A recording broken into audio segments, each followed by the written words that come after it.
दिनै जेरावबो जेरैबो फालिदों 30थि बड'लेण्ड मुंख्लं सान।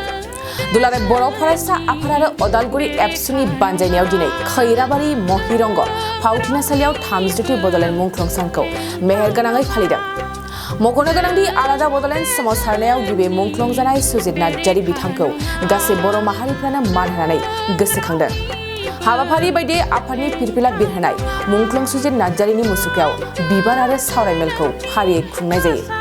दिनैनि बे हाबाफारियावनो मिरु एबसुनि लेङाइ आफादगिरि खोरोमदाव वारिजों लोगोसे जिल्ला आफादनि दैदेनगिरि आरो गोबां फरायसाफ्राबो बाहागो लायो।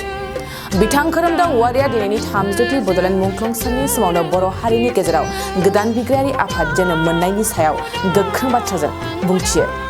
बिथाङा बुंदों, हाथियार लाग्रा आफादखौ जोंनो नांला, मानोना बर' हारियाव हाथियार लानानै गोबां सोमावसारबोबाय। गोदान बिएलए आफादखौ थांखिनानै बिथाङा बुंदों, बिथांमोनहा बुजिनाया मोजां आरो बर' हारिखौ आरोबाव खैफोदाव दाखोख्लै होननानै बुंबावदों। जोङो मैया दाखालि एबा मैयानिफ्राय जों नुदों माने वाट्सएपआव जोंनि खौरांगिरिफ्राबो होदों माने मोनसे राइटिं पेडआव लिरनाय मेसेज सोरबा माने बड' लिबारेशन आर्मि दादों होननानै फोसावनाय। दा बिथांमोननि बा जाय बिथांमोनहा प्रसार खालामदों एबा माबोरैबा खौरां बिजोङाव फैदों, दिनै जोङो नुदों माने बर' माहारिया भारतनि संबिजिरनि सिङाव एबा नर्थ इस्ट इण्डियायाव गोलाव सम सिलाय लानानै सोमावसारबोनाय मोनसे हारि जों बयबो मिथिगौ। एनडिबि बिथांमोननि सोमावसारनाय 1986निफ्राय बिएलटिनि सोमावसारनाय जालांबाय। दा गासैबो मोनसे गोजोन थासारिखौ नोजोर बोनानै मोनसे एकर्डआव फैनानै बयबो बिएलटिआबो बिटिसि एकर्डआव, बिटिआरनि एकर्डआव एनडिबि बिथांमोनहाबो गासैबो दिनैहाय मोनसे गोजोन थासारिखौ हास्थायनानै बर' माहारिनि गेजेराव बेबादि सिलायनि आन्दलन गैला आरो गणतान्त्रिक भाबे दुलाराय बर' फरायसा आफादाबो आलादा रायजो दाबिनानै सोमावसारनायखौ जों दोनथ'दों आरो दिनै बेबादि माखासे बिथांमोना जेबादि माखासे खैसार खालामनाय एबा जि खौरां फोसावनाय बेखौ जोङो सोंखारिदों। मानोना भारत संबिजिरनि सिङाव आरो इण्डियाया मोनसे बिराद गिदिर बृहत्तर माने बुहुमनि देरसिन गणतान्त्रिक देश, जाय देशाव गोबां सिलाय लानाय आन्दलन खालामग्राफ्रा दिनैबो बिथांमोना साइड जानांदों। आरो दिनै बर' माहारिया दिनै जों सानाखै जे बेबादि जाय बिथांमोना सानदों बे जोबोद गोरोन्थि जादों।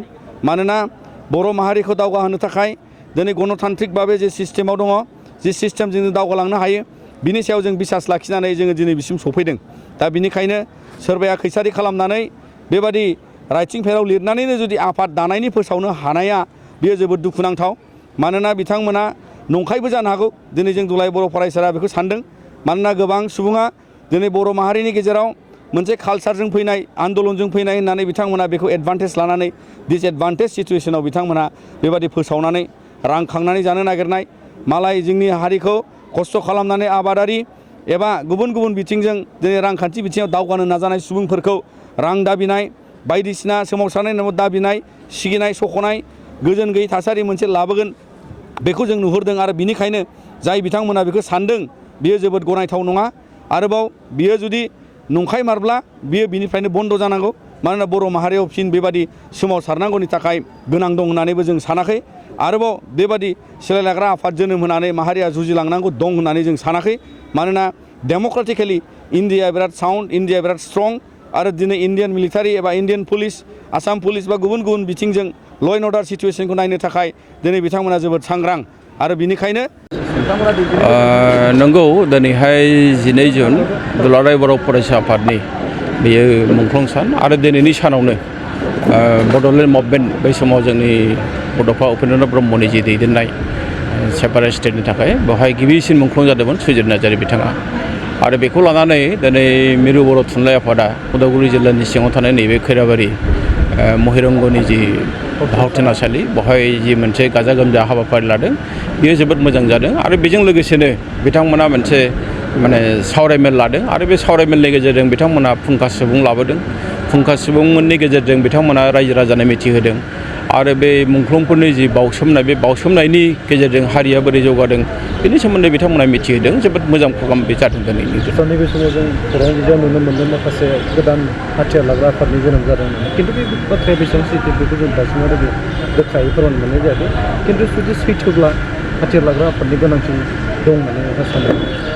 बर' थुनलाइ आफादनिफ्रायथ' जोङो गोदोबो बुंबोदों जे जोंनि समाजाव दिनैनि सानाव हाथियार लानायनि जेबो गोनांथि गैया। आरो जिहेतु जोंहा मोनथाम गोरोबथा जालांखाबाय आरो सरकारनि बिथिंनिफ्राय बियो एखेबारे स्पष्ट जे दिनैनि दिनाव भारत बादि मोनसे हादरजों हाथियार लानानै नांनाया बे असम्भब बियो क्वाइट माने इम्पसिबल आरो इमप्रेक्टिकेल बियो बेखायनो जुदि दङब्ला बिथांमोना बे लामाखौ लायैयानो मोजां बिथांमोना माने दुखु सुखुनि खोथा जुदि माबाफोर दंबा बेखौ रायलायनो हायो आरो जोंहा मोनसे सन्देह दङ बे आफादा गैयाबो जानो हागौ थाखा फैसा खांनानै जानो थाखाय सोरबाया माबा मोनसे आन्दोआव थानानै खामानि मावनायनि मोनसे खैसारिबो जानो हागौ जोंनि साननाय बे जिसे थाखोआव मुं थिसननो गोनां फरायसाफोरनि थाखाय मोनसे गोनां फोसावथाय क'क्राझार दा रिलेटिभ पाब्लिक स्कुलाव थाखो 10 सिम मुं थिसननाया सोलिगासिनो साइन्स आरो आर्ट्स मोन्नैबो आयदायाव थाखो 10 नि मुं थिसननाया सोलिगासिनो